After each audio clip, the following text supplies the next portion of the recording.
On today's jam-packed edition of Steelers Talk, first up, a major development in the Brandon Aiyuk saga, which could mean Brandon could be a Steeler within the next 24 hours. Huge development at the top of today's show, but we also had a bunch of other Steelers news today, including Russell Wilson being named officially the number one quarterback on the Steelers depth chart heading into the season. Isaac Seumalo suffering a big injury scare. Also, the Steelers practice squad tracker that we have today, guys. They've signed 5 players at the time of me recording this video to their practice squad. We'll go through all 5, including one very intriguing piece, which I really liked for this team this year. And make sure you guys click that subscribe button if you haven't already, because we have the best damn Steelers coverage for free here on YouTube. We got daily Steelers videos, all 100% free. Breaking news coverage. So if Brandon Aiyuk gets traded within the next 24 hours and he's a Steeler, we're going live for 11 straight hours. We also have weekly live shows every single week, including a live watch party for every single Steelers game. So join the over 56,000 Yinzers already clicking that subscribe button right now. Appreciate your guys' support. And with that, let's get into today's content. And baby, we are so back today. Brandon Aiyuk was cleared to practice by the San Francisco 49ers training staff, both head coach Kyle Shanahan and general manager John Lynch of the San Francisco 49ers said that they expected Brandon Aiyuk to practice today, and he didn't show up. We got a series of reports here to get into here on the show. First one's from Nick Wagner saying the only variable that seems to have changed in the Brandon Aiyuk saga is that Kyle Shanahan said Aiyuk was cleared by doctors. Aiyuk was said to have back and neck issues early in camp. That would indicate if Aiyuk doesn't practice now, he'd be subject to fines. Shanahan was asked if he would begin fining Aiyuk if he refuses to practice. He said he would deal with that potential scenario if that happens. And then he also said that 49ers coach Kyle Shanahan said that he, quote-unquote, hopes Brandon Aiyuk will practice today. And then when it comes to John Lynch, the GM, when he spoke to the media earlier today, he said that he expected wide receiver Brandon Aiyuk to practice today, and that if he didn't, Lynch replied, then we'll deal with that. And then we got the news just moments ago here that there's been no sign of Brandon Aiyuk at today's San Francisco 49ers practice. So this is a major development in this saga, guys, because we've gotten to the point where Aiyuk is healthy.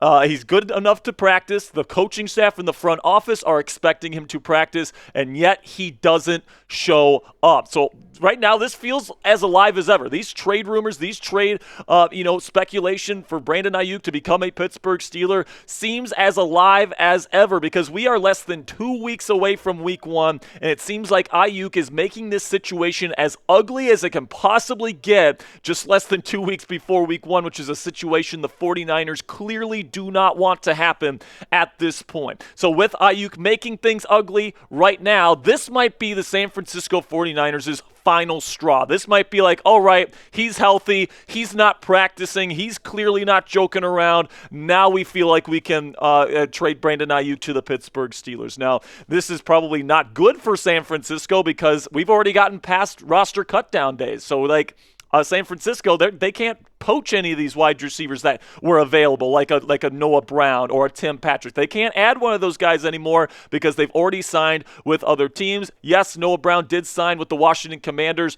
earlier today. So yes, the Steelers can't get him at this point. So right now the Steelers are in a situation where it seems like San Francisco and Aiyuk are still at odds, and it's definitely a very fluid situation. But make no mistake, for the Pittsburgh Steelers, it's pretty much Brandon Aiyuk or nothing at this point if they're going to find somebody that's going to be their number 2 receiver or better. Because listen, man, Tim Patrick's gone, Noah Brown's gone. I'm not sure if there's anybody else on the open market that could be the Steelers' number 2 receiver over Van Jefferson right now, not named Brandon Aiyuk. So I do think at this point it is Brandon Aiyuk, or you're rolling with the wide receivers that you have on this roster if you are the Pittsburgh Steelers. But I will reiterate this message, and I've talked about this on the show before. I do not think that the Steelers need Brandon Aiyuk to be a successful football team this year. We've seen Arthur Smith, the new offensive coordinator, make lemons out of lemonade, make lemonade out of lemons, if you will, with a poor wide receiver room that he had there in Tennessee. Now, yes, he had Derrick Henry, but he's also hoping that Najee Harris and Jaylen Warren can be the kind of rushing attack that he had there with Tennessee and Derrick Henry. And he's hoping Russell Wilson can be his next Ryan Tannehill and be a very efficient game manager with the weapons currently in-house here in Pittsburgh. So listen, man, I think Pittsburgh, their thinking is, hey, man, if we can get Brandon Aiyuk for 75 cents on the dollar, great. But if not, we have more than enough talent on our roster right now to be a successful football team because we have an elite defense. We're hopefully going to have a very bruising run game, and then we're going to have a lot of really great play-action concepts to work off that run game, and you don't necessarily need an additional elite wide receiver to do that, but it's certainly nice to have one of those guys in your building if you can get them. Now let me know down there in the comments section, what is the percent chance that Brandon Aiyuk is a Steeler this season? Put it on a scale of 0, meaning no chance he's a Steeler, to 100, meaning he is definitely a Steeler. This is going to be the pinned comment on today's show, so YouTube's going to throw you an ad break here in just a couple of seconds, and when that happens, take advantage of that time by answering today's pinned question. So shifting away from the Brandon Aiyuk saga here, Steelers head coach Mike Tomlin officially made it official today. Russell Wilson is going to be your number one quarterback heading into the 2024 campaign, starting with Week 1 versus the Atlanta Falcons. Tomlin had this to say about why he likes Russell Wilson in his offense. He's got a legitimate deep ball, not only in terms of arm strength, but in terms of accuracy.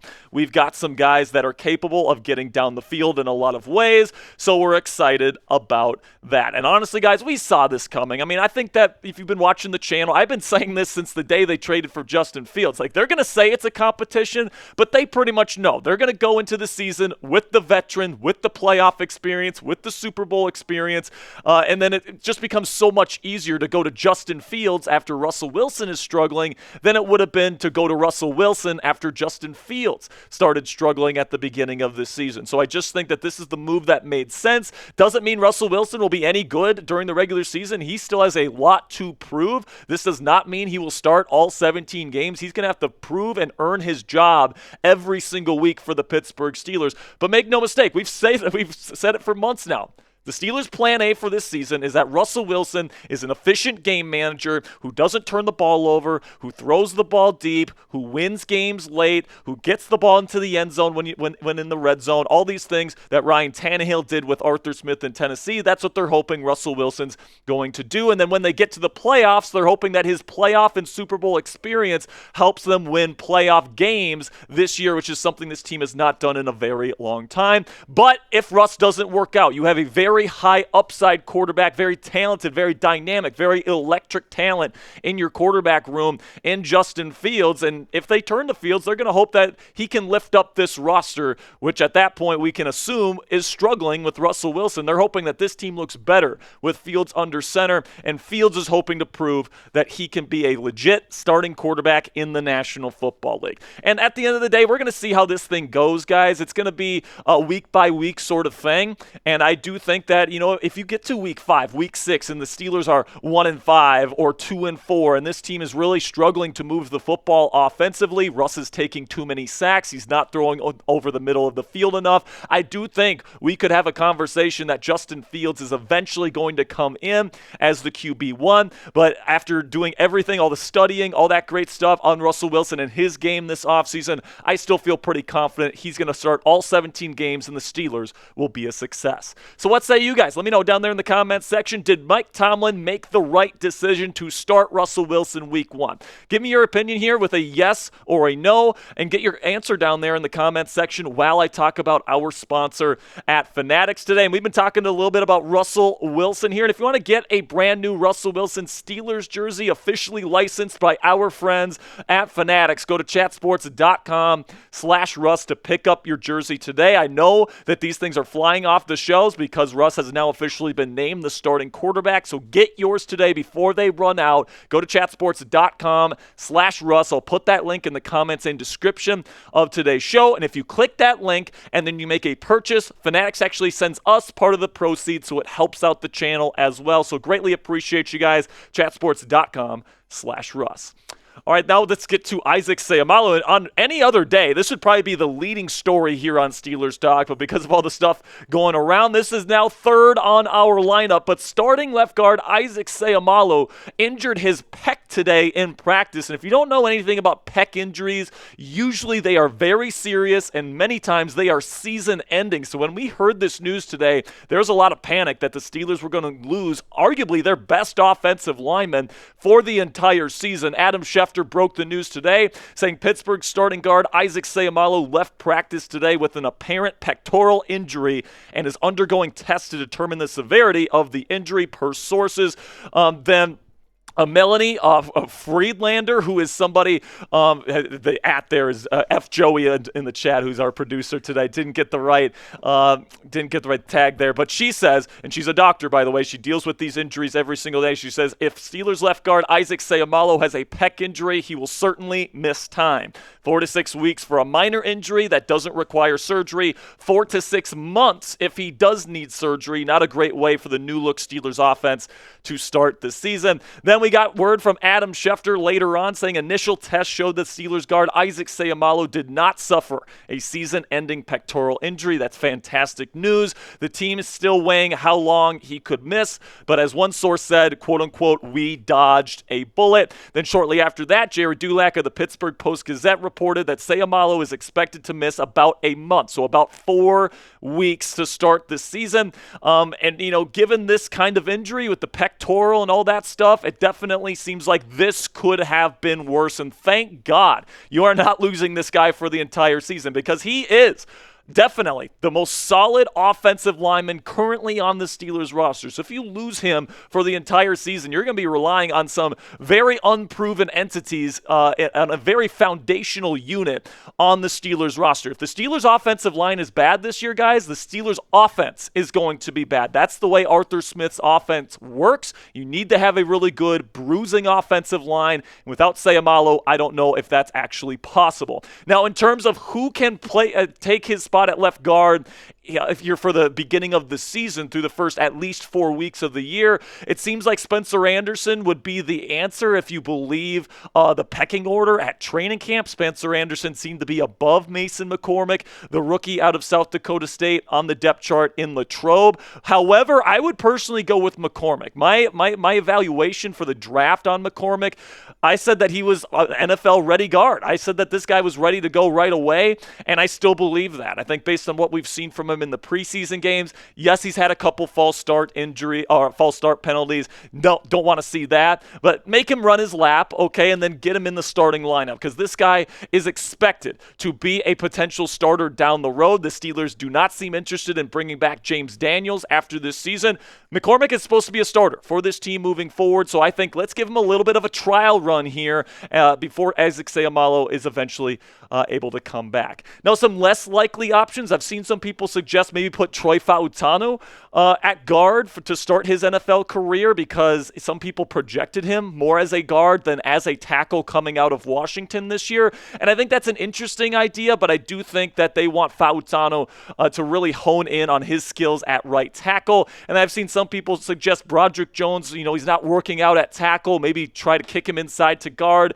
Honestly, man, I think that they believe still in both of these gentlemen. They want Broderick Jones to be the future left tackle, and they want Fautanu to be the future right tackle, so I'm not sure how much sense it makes to move either one of those guys to guard. Personally, I'm going with Mason McCormick. And a really scary thought here, guys, is that, this is a very foundational unit for the Steelers offense, the offensive line, and you're going to be relying week one on at least 3 very young players to anchor this unit. All right, you're going to have Broderick Jones or Troy Fautanu, at least one of those guys in the starting lineup. You're going to have Spencer Anderson or Mason McCormick, one of those guys, at least in the starting lineup.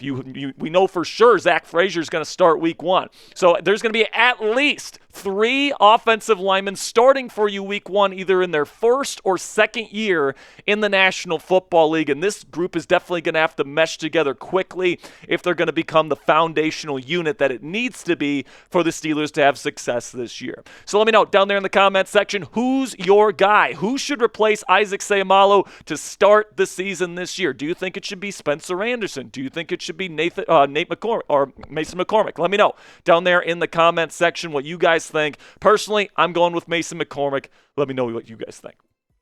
So now let's go over the practice squad tracker here to finish up today's show. The Steelers have not announced their entire practice squad as of yet. At the time of me recording this video, they have signed 5 players, or they plan to sign 5 players to their practice squad. Boston Scott and Jonathan Ward, the running backs. I was really happy to see Ward is being brought back after a really good training camp this year. Doug Nestor, a former West Virginia offensive lineman they're bringing in. Anthony Averett is going to be a practice squad guy in case there's an injury on the cornerback room this year. You know, Averett's a guy with experience that the Steelers trust relatively here. And then the interesting name here is wide receiver Brandon Johnson. Now, Johnson was the number 4 receiver for the Denver Broncos just last season with Russell Wilson. And he has spent his entire career with Russ over the last 2 seasons. He spent the last 2 years with Denver, and he's had actually some pretty decent numbers. Had 4 touchdowns on 13 games played in 2023. He's got 5 touchdowns throughout his career.